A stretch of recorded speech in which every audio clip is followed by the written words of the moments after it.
July ತಿಂಗಳಲ್ಲಿ 13ನೇ ತಾರೀಕಿಗೆ ಶ್ರೀ ಅಶೋಕ್ ಬಿಸಗುಪ್ಪಿ ಇವರು ನೀಡಿದ ದೂರಿನ ಆಧಾರದ ಮೇಲೆ ಅಪೆಕ್ಸ್ ಬಿಚ್ಕಾಪ್ LLP ಟ್ರೇಡಿಂಗ್ ಕಂಪನಿ ಮೇಲೆ ಬರ್ಡ್ಸ್ ಆಕ್ಟ್ ಮತ್ತು KPID ಆಕ್ಟ್ ಪ್ರಕಾರ ಒಂದು ಪ್ರಕರಣ ದಾಖಲು ಮಾಡಲಾಗಿತ್ತು.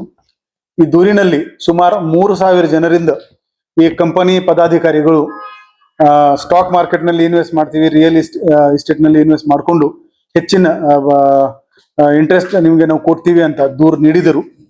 ಈ ಪ್ರಕರಣದಲ್ಲಿ ಬೋರ್ಡ್ ಆಫ್ ಡೈರೆಕ್ಟರ್ಸ್ ಎಲ್ಲ ಆರೋಪಿ ಇದ್ದಾರೆ ಮತ್ತು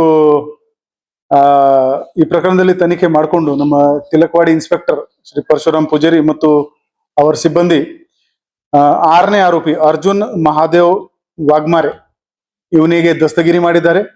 ಉಳಿದಿದ್ದ ಆರೋಪಿದು ಪತ್ತೆ ಕೂಡ ಬೇಗನೆ ಮಾಡ್ತಾರೆ. ಕಾನೂನು ರೀತ್ಯ ಈ ಆರೋಪಿಗಳಿಗೆ ಪತ್ತೆ ಮಾಡಕ್ಕೆ ಏನೇನು ಸಾಧ್ಯ ಇದೆ ಅದೆಲ್ಲ ನಾವು ಪ್ರಯತ್ನ ಮಾಡ್ತಾ ಇದ್ದೀವಿ.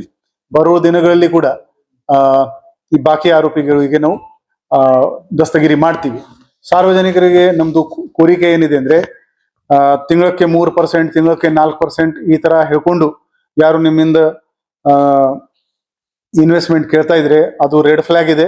ದಯವಿಟ್ಟು ಈ ತರ ಯೋಜನೆಗಳಲ್ಲಿ ಇನ್ವೆಸ್ಟ್ ಮಾಡಬೇಡಿ. ನಮ್ಮ DC ಕಚೇರಿನಲ್ಲಿ ಒಂದು ಸ್ಕ್ಯಾಮ್ ಸೇಲ್ ಇದೆ, ನೀವು ಅಲ್ಲಿ ವೆರಿಫೈ ಮಾಡಬಹುದು.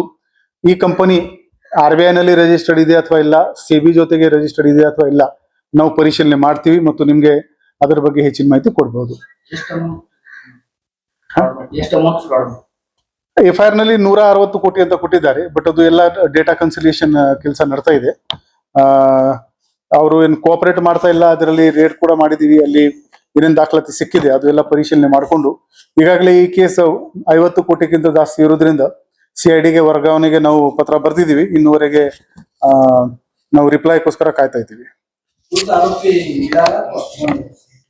ಇದರಲ್ಲಿ ಕೆಲವು ಆರೋಪಿ ದುಬೈಗೆ ವಿದೇಶಕ್ಕೆ ಹೋಗಿದ್ದಾರೆ ಅಂತ ಮಾಹಿತಿ ಇದೆ. ಇಂಡಿಯಾದಲ್ಲಿ ಯಾರಿದ್ದಾರೆ ಅವರಿಗೆ ಪತ್ತೆ ಕೂಡ ನಾವು ಬೇಗನೆ ಮಾಡ್ತೀವಿ.